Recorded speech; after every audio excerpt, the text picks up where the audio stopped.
Question 13. What is the difference between processor and FIFO consistency? Answer. In FIFO consistency, only writes from a single processor are visible in the order issued. In processor consistency, additionally there exists a global ordering of writes to any address X by different processors exists that is consistent with the local views.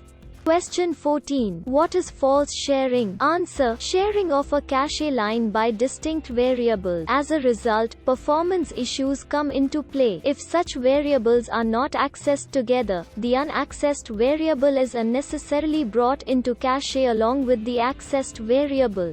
Question 15. How can MPI be used for shared memory style programming? Answer. Each process registers its local memory and attaches it to a window. Accesses via this window get translated to send or fetch requests to the desired member of the group. The pairing communication is handled by the MPI system asynchronously. Question 16. What is accelerated cascading? Answer. The accelerated cascading technique combines a fast but work-inefficient algorithm with a work-optimal one. The problem is recursively divided into many smaller sub-problems, which are first solved using the optimal algorithm. The sub-results are then combined with the faster version of the algorithm. Question 17. Why must CUDA divide computation twice, into grids and then blocks? Answer. The hardware is based on maximizing throughput. This has been done by allowing a large number of running threads, all with a live context. This implies that only a fixed number of threads can fit in the hardware. This in turn means that these threads cannot communicate with or depend on other threads that could not be fit and hence must wait for the first set of threads to complete execution. Hence, a two-level decomposition. Further, even the set of threads running together may execute at different SMS, and synchronization across SMS would be slow and onerous and hence not supported.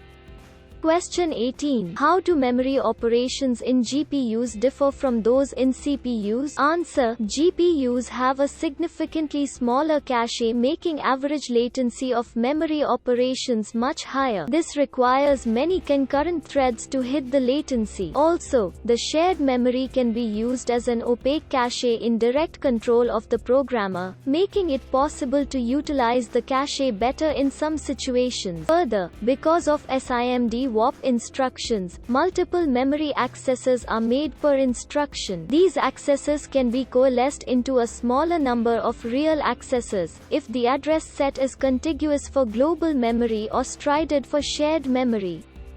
Question 19. How can two GPU threads communicate through shared memory? Answer. If the threads belong to a non-divergent warp, writes before reads are visible to the read. Two threads in the same block must have an intervening sink for the write to affect the read. Two threads in different blocks within the same kernel cannot be guaranteed an order and the read must be moved to a later kernel for the write to become visible.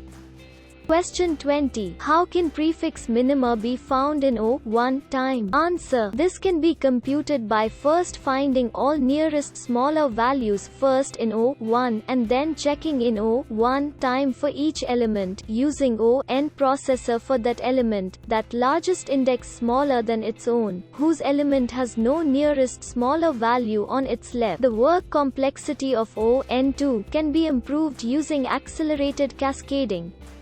Question 21. How can one ensure mutual exclusion without lock? Answer. When references of two or more threads or processes may be serialized with respect to a variable, system primitives like compare and swap can help detect the conflict with another thread. Lock-free implementations of a thread usually detect the conflict atomically, e.g., using compare and swap, and one succeeds while the other backs off and retries.